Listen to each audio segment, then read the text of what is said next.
ಸ್ನೇಹಿತರೆ ನಮಸ್ತೆ. ಇದು ನ್ಯೂಸ್ 18 ಡಿಜಿಟಲ್. ನಾನು ನಿಮ್ಮ AT ವೆಂಕಟೇಶ್ ಪ್ರಭು. ಬೆಂಗಳೂರು ದಕ್ಷಿಣ ಜಿಲ್ಲೆ ಈಗ ರಾಜಕೀಯವಾಗಿ ಸಾಕಷ್ಟು ಶಕ್ತಿಯುತ ಜಿಲ್ಲೆಯಾಗಿ ಮಾರ್ಪಾಡಾಗ್ತಾ ಇದೆ. ಯಾಕಂದರೆ 2023ರಲ್ಲಿ ರಾಜ್ಯದಲ್ಲಿ ಕಾಂಗ್ರೆಸ್ ಸರ್ಕಾರ ಬಂದ ನಂತರ CM ಆಗಿ ಸಿದ್ದರಾಮಯ್ಯನವರು ಮೊದಲ ಅವಧಿಗೆ ಅಧಿಕಾರವನ್ನು ನಡೆಸ್ತಾರೆ. ತದನಂತರ DK ಶಿವಕುಮಾರ್ ಅವರು CM ಆಗಿ ಈಗ ತಮ್ಮ ಅಧಿಕಾರವನ್ನು ನಡೆಸ್ತಾ ಇದ್ದಾರೆ.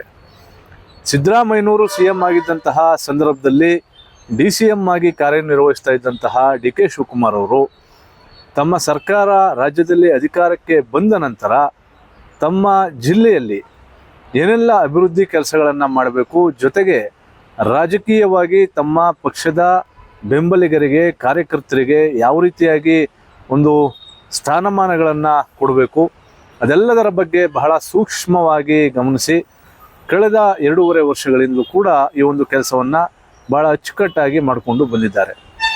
ಇನ್ನು ಈಗ ರಾಜ್ಯದ ಮುಖ್ಯಮಂತ್ರಿಗಳಾಗಿ ಸ್ವತಃ DK ಶಿವಕುಮಾರ್ ಅವರು ಅಧಿಕಾರವನ್ನು ನಡೆಸ್ತಾ ಇದ್ದಾರೆ. ಈ ನಿಟ್ಟಿನಲ್ಲಿ ಈಗ ಮತ್ತೆ ಜಿಲ್ಲೆಗೆ ಮತ್ತಷ್ಟು ಶಕ್ತಿಯನ್ನು ತುಂಬುವಂತಹ ಕೆಲಸವನ್ನು DK ಶಿವಕುಮಾರ್ ಅವರ ಜೊತೆಗೆ DK ಸುರೇಶ್ ಅವರು ಕೂಡ ಮಾಡಿದ್ದಾರೆ. ಅದರ ಭಾಗವಾಗಿ ಈಗ ಮಾಗಡಿಯ ಕಾಂಗ್ರೆಸ್ನ ಶಾಸಕ HC ಬಾಲಕೃಷ್ಣರವರಿಗೆ ಸಚಿವ ಸ್ಥಾನವನ್ನು ಕೊಟ್ಟಿರುವಂತಹ ವಿಚಾರ.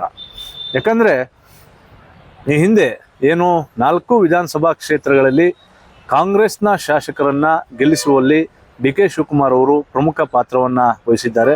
ಅವರದ್ದು ಕೂಡ ಒಂದು ಕನಕಪುರ ಕ್ಷೇತ್ರವನ್ನು ಜೊತೆಗೂಡಿ ರಾಮನಗರ, ಮಾಗಡಿ 2 ಕ್ಷೇತ್ರಗಳನ್ನು ಚುನಾವಣೆಯಲ್ಲಿ ಗೆಲ್ಲಿಸಿದ್ರು. ಜೊತೆಗೆ ಚನ್ನಪಟ್ಟಣದಲ್ಲಿ ಉಪಚುನಾವಣೆ ಎದುರಾದಂಥ ಸಂದರ್ಭದಲ್ಲೂ ಕೂಡ ಚನ್ನಪಟ್ಟಣ ಕಾಂಗ್ರೆಸ್ನ ಈಗಿನ ಶಾಸಕ CP ಯೋಗೇಶ್ವರ್ ಅವರ ಗೆಲುವಿಗೆ ಪ್ರಮುಖವಾಗಿ ಕಾರಣಕರ್ತರು DK ಶಿವಕುಮಾರ್ ಹಾಗೆ DK ಸುರೇಶ್ ಅವರು. ಜೊತೆಗೆ ಚನ್ನಪಟ್ಟಣ ತಾಲೂಕಿನಲ್ಲಿ ಸಂಘಟನೆಯನ್ನು ಬಹಳ ಅಚ್ಚುಕಟ್ಟಾಗಿ ಮಾಡಿದಂತಹ ರಘುನಂದನ್ ರಾಮಣ್ಣ ಅವರು. ಈ ಎಲ್ಲ ಅಂಶಗಳನ್ನು ಗಮನಿಸೋದಾದರೆ ಇಡೀ ಜಿಲ್ಲೆಯಲ್ಲಿ ಕಾಂಗ್ರೆಸ್ ಪಕ್ಷದ ಬೇರನ್ನು DK ಶಿವಕುಮಾರ್ ಮತ್ತು DK ಸುರೇಶ್ ಅವರು ಬಹಳ ಗಟ್ಟಿಯಾಗಿ ಬಹಳ ಭದ್ರ ಬುನಾದಿಯಾಗಿ ಆಗ್ತಾ ಇದ್ದಾರೆ ಎನ್ನುವಂಥದ್ದು ಇಲ್ಲಿ ಬಹಳ ಗಮನಾರ್ಹ. ಹಾಗಾಗಿ ಭವಿಷ್ಯದ ದಿನಗಳಲ್ಲಿ DK ಶಿವಕುಮಾರ್ ಅವರ ಲೆಕ್ಕಾಚಾರ ಅಂದರೆ 2028ರ ಸಾರ್ವತ್ರಿಕ ಚುನಾವಣೆಯಲ್ಲೂ ಕೂಡ ಬೆಂಗಳೂರು ದಕ್ಷಿಣ ಜಿಲ್ಲೆಯ 4 ವಿಧಾನಸಭಾ ಕ್ಷೇತ್ರ ಅದು ಮುಂದೆ ಹೆಚ್ಚುವರಿ ಕೂಡ ಆಗಬಹುದು. ಆದರೆ ಈಗ ಸದ್ಯಕ್ಕೆ 4 ವಿಧಾನಸಭಾ ಕ್ಷೇತ್ರದಲ್ಲೂ ಕೂಡ ಕಾಂಗ್ರೆಸ್ನ ಶಾಸಕರಿದ್ದಾರೆ.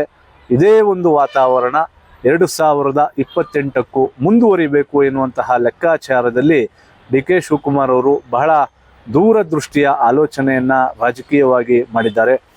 ಇದರ ಭಾಗವಾಗಿ ಈಗ ಬಾಲಕೃಷ್ಣರವರಿಗೆ ಸಚಿವ ಸ್ಥಾನ ಕೊಡುವ ಮೂಲಕ ತಮ್ಮ ಮೊದಲ ಹೆಜ್ಜೆಯನ್ನು ಇಟ್ಟಿದ್ದಾರೆ.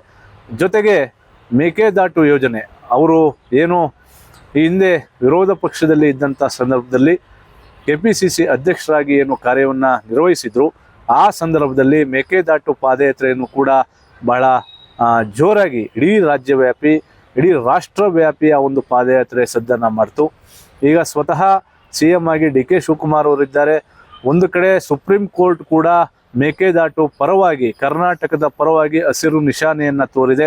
ಇನ್ನು ಕೇಂದ್ರದ ಮಟ್ಟದಲ್ಲಿ ಕೆಲವೊಂದಿಷ್ಟು ಅನುಮತಿಗಳು ಬಾಕಿ ಇರುವಾಗಲೇ ಸಾಕಷ್ಟು ಆಶಾಭಾವನೆ ಕೂಡ ಯೋಜನೆ ಮೇಲೆ ಮೂಡಿದೆ. ಹಾಗಾಗಿ ಈ ಒಂದು ಯೋಜನೆ ಆದರೆ DK ಶಿವಕುಮಾರ್ ಅವರ ಕಾಲದಲ್ಲಿ ಬಹಳ ದೊಡ್ಡ ಒಂದು ಕೊಡುಗೆ ಇಡೀ ಏನು ಬೆಂಗಳೂರು ದಕ್ಷಿಣ ಜಿಲ್ಲೆ ಸೇರಿದಂತೆ ರಾಮನಗರ ಕ್ಷೇತ್ರಕ್ಕೂ ಕೂಡ ಬಹಳ ದೊಡ್ಡ ಕೊಡುಗೆ ಆಗ್ತದೆ. ಅಂದರೆ ರಾಮನಗರ ಸುತ್ತಮುತ್ತಲ ಚನ್ನಪಟ್ಟಣ, ಮಾಗಡಿ, ಕನಕಪುರ, ಬಿಡದಿ, ಆರುವಳ್ಳಿ ಎಲ್ಲ ಭಾಗಕ್ಕೂ ಕೂಡ ಬಹಳ ದೊಡ್ಡ ಮಟ್ಟದ ಕೊಡುಗೆಯಾಗಿ ಅವರು ಕೊಟ್ಟಂಗಾಗ್ತದೆ. ಹಾಗಾಗಿ ಈ ಎಲ್ಲ ಲೆಕ್ಕಾಚಾರಗಳನ್ನು ಇಟ್ಕೊಂಡು DK ಶಿವಕುಮಾರ್ ಅವರು ದೂರದೃಷ್ಟಿಯ ರಾಜಕಾರಣವನ್ನು ತಮ್ಮ ಗಮನದಲ್ಲಿ ಇಟ್ಕೊಂಡು ಈ ಎಲ್ಲ ಬೆಳವಣಿಗೆಗಳನ್ನು ಮಾಡ್ತಾ ಇದ್ದಾರೆ.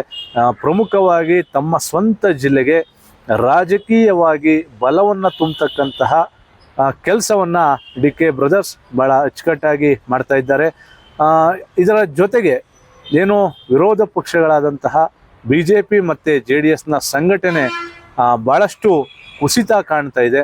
ಅದು ಭವಿಷ್ಯದಲ್ಲಿ ಯಾವ ರೀತಿಯಾಗಿ ಅವರು ಟೇಕ್ ಆಫ್ ಮಾಡ್ತಾರೆ ಎಂಬುದನ್ನ ಕಾದ್ ನೋಡಬೇಕಾಗಿದೆ. ನಿರ್ಭೀತ, ನಿಷ್ಪಕ್ಷಪಾತ, ವಿಶ್ವಾಸಾರ್ಹ ಸುದ್ದಿಗಳಿಗೆ ಮತ್ತೊಂದು ಹೆಸರಾಗಿರುವಂತ News18 ಕನ್ನಡ ಈಗ ಆಪ್ನಲ್ಲೂ ಲಭ್ಯವಿದೆ. ದಯವಿಟ್ಟು ಇಲ್ಲಿರುವ QR ಕೋಡ್ ಅನ್ನ ಸ್ಕ್ಯಾನ್ ಮಾಡಿಕೊಂಡು ಆಪ್ ಅನ್ನ ಡೌನ್ಲೋಡ್ ಮಾಡೋದಕ್ಕೆ ಮರಿಬೇಡಿ. ನಿಮ್ಮ ಬೆಂಬಲ ಹೀಗೆ ಸದಾ ನಮ್ಮೊಂದಿಗಿರಲಿ. ಧನ್ಯವಾದ.